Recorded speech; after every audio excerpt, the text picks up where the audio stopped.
If you feel like you're at rock bottom right now, this video is for you. I was the prodigal son myself. At 19, I walked away from God, parties, sign, 300K in debt, depression, suicidal thoughts. One day, I just whispered, "Father, I destroyed everything." And he ran to me. Let's open Luke 15 and go line by line. The younger son comes to the father and says, "Father, give me my share of the estate." In that culture, it was the same as saying, "I wish you were dead." This is the worst possible insult. And yet the father gives him the money. God never forces love. He gives freedom, even when it breaks his heart. The son leaves, wastes everything on wild living, ends up feeding pigs. For a Jewish boy, that's absolute rock bottom, total humiliation. Then the key moment, he came to himself. He finally wakes up. He says, "Even my father's servants live better than this."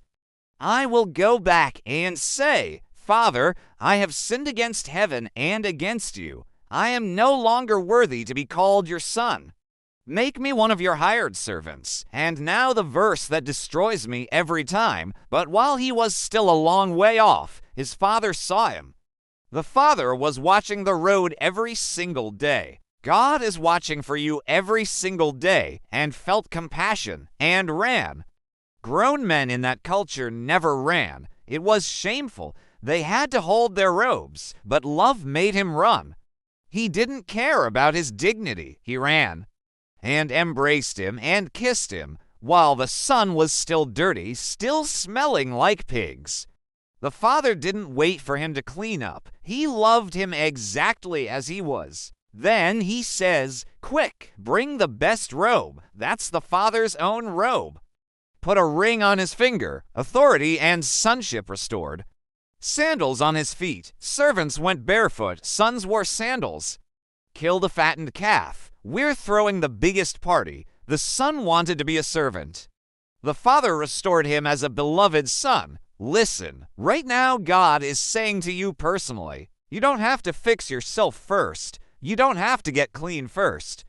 You don't have to become good enough. Come as you are, dirty, ashamed, broken, empty-handed. He is already running. If you want to come home to the Father right now, just write one word in the comments. I'm coming. I will personally pray for every single person who writes it. Hit subscribe. New videos every week that will change your life forever. I love you, but more importantly, God loves you. And He's running right now.